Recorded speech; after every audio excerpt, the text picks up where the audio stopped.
Everybody, I'm Dr. Mark Melton and welcome to SPED 501. Um, it's going to be weird because I need to look at my screen while I talk to you, so it's probably not going to be the best video you've ever seen. I just wanted to go through a few things just to give you an idea about the course. Um, First of all, as I said, I'll be posting things on Wednesday, and then your assignments will be due the next Wednesday. And so let me just tell you what those are, okay?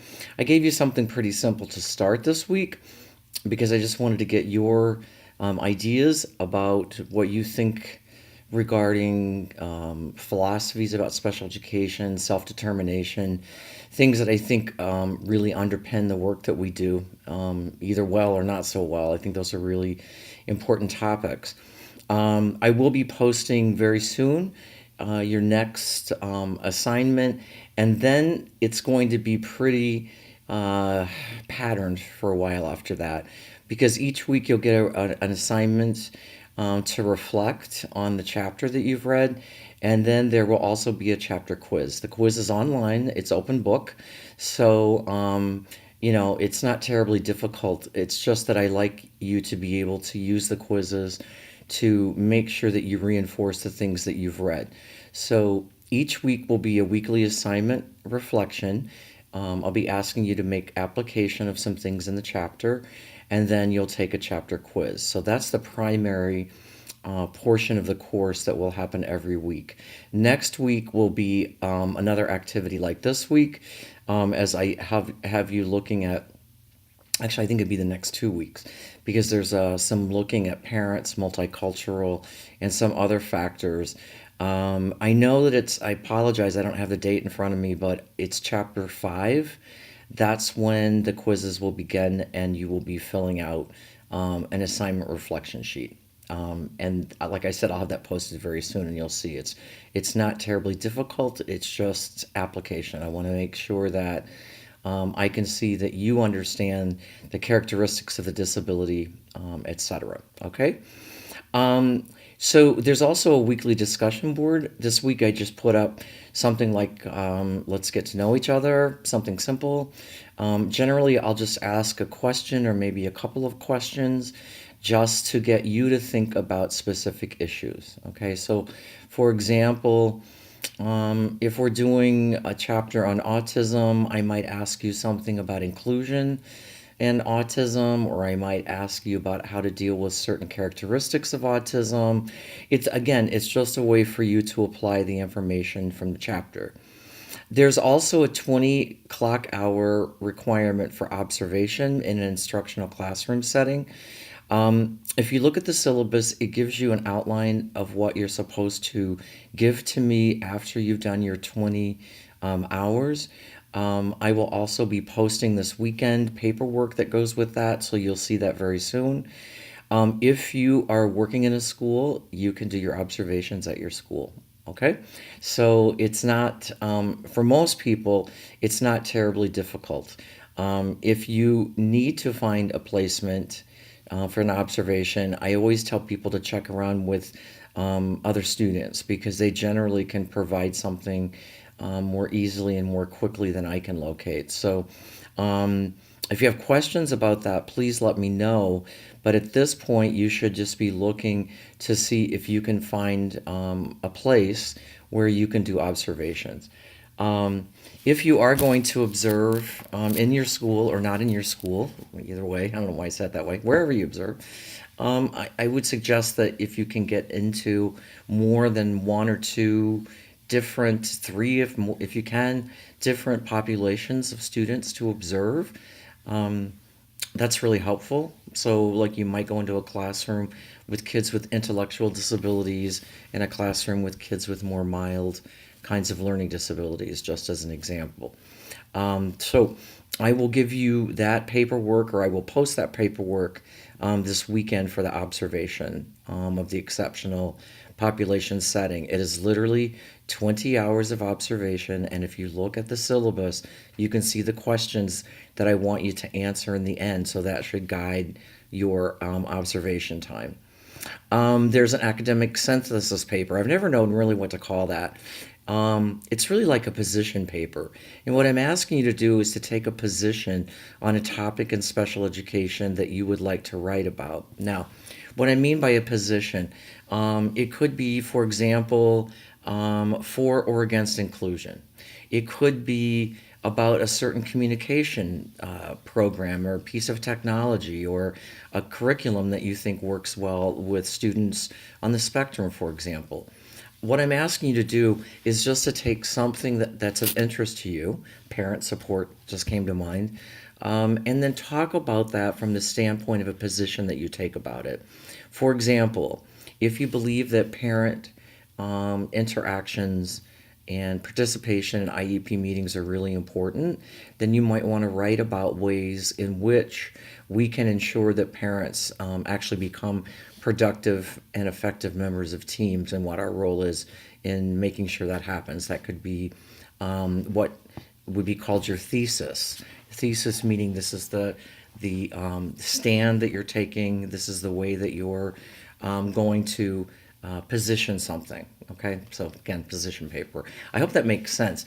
It's an opinion paper, but it's also it needs to have literature. Like, in other words, it's an opinion in that you are telling me, you believe in some principle, philosophy, or whatever, but you're using literature to make your case. So it's not, I think inclusion's really good because it would be rather inclusion has been researched and found to be one of the most effective ways to build socialization skills for kids on the autism spectrum. So you're stating, quote, your opinion, but you're giving it to me through the work of the peer-reviewed literature. So if you need help with peer-reviewed literature, well, let me just tell you that really quick. If you go onto the NEIU library site and you do a search, there's a little box you can check down there that says peer-reviewed literature. If you check the box for peer-reviewed literature, that's all that will come up. And all peer-reviewed means is it's sort of our highest level of research. It means that others in the field who are experts have looked at that research and they have decided that it's acceptable for publication, etc. So that's what peer review means. And it's one way of us just making sure that you're getting into good literature and not something that's, just not as helpful or not as good. That's my cat, sorry. The last thing is the scholarly review of CEC principles, and that's a fairly, in my estimation, straightforward assignment as well. You are going to look at the ethical principles that are put forth by CEC, and they're all over the place about, fair assessment, working with families. It's basically the ethics that guide our work. And what you're going to do is just look at those, and in each one, you're going to give me examples of how the principle would play out, or how it might look, I should say, why it's important, why it's a part of the principles and put forth for us to follow. You're going to answer that pretty briefly for each of the principles. Then I've asked you to take two principles. You can choose any two that you want, and then to give me a plan of action. Like, this is what I would do to implement this principle specifically in a classroom or in a school where I'm working. Okay, so if you look at that assignment, I also think I need to put up the principles. I think I need to load those too. Anyway, I will definitely, it's in the syllabus, but I will definitely repost it. I think I fixed the link in the syllabus. For some reason, it went to a dead link, but I think it's fixed now.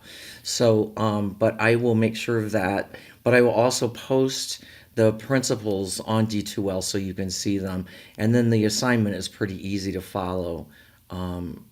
Throughout, like the syllabus, it's pretty easy to follow from there. So those are the assignments. I generally am giving you a week. Like, so if I post something on Wednesday, it should be done the next Wednesday. I know sometimes things get crazy and whatever. I'll try to make exceptions if I can help you out, but just try to stay with getting things turned in each week. On the weekly discussion boards, I'm only asking that you reply each week, and you also respond to someone else's reply in the class. So basically, you're making 2 entries each week on the discussion board. And I'm looking at this syllabus on the other side. That's why I probably have never looked at you yet. Um, and I think that's really it about for the assignments. I know I'm going to have some questions. So I think what I'm going to do is just leave it at this for right now, because I've given you the big points of the assignments, and then I'm going to see what kind of questions I may get, and from that I will then do another video and tell you about things that I get questions about based upon what the syllabus tells you and what I just talked to you about as well. Also, I will early next week try to get a couple of dates out, because I know there's some people who said they would rather just talk to me, or sit with a small group of students and talk about the course. So early next week, yeah, Monday or Tuesday, let's just say Tuesday for sure. By then, I will give you some dates where you can come in. Excuse me. I'm sorry. I don't want you to get behind by any means, but by the same token, there's no rush at this point. You've got the assignment I just sent you, which is, I think, pretty, low level. I mean, I like the assignment, but I think it's not too difficult. And you'll have the same thing coming up for the next 2 weeks. So when we're done, like next week will be chapter 1 and 2, the next week will be 3 and 4, and those will be the same kind of assignments like you got this week. And then you'll go on chapter 5. Then you'll start every week with a weekly reflection on the chapter. That you'll have a template to fill out, and then you'll have the open book quiz each week.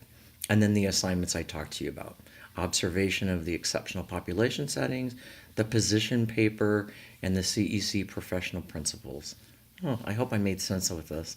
So I'm sure there's probably still more questions, but I like being able to sort of come to you by video. So even though we're not meeting face to face in class, you can get to see my face, and we can communicate hopefully better this way, and I can get the information to you that you need. Okay, so I hope you all have a good weekend, and I'll be back with you shortly with some dates for meeting. And please look at D2L, because this weekend I will have posted more of the information that you need, including the CEC principles. Okay, thanks a lot. I look forward to working with you over the semester. Take care.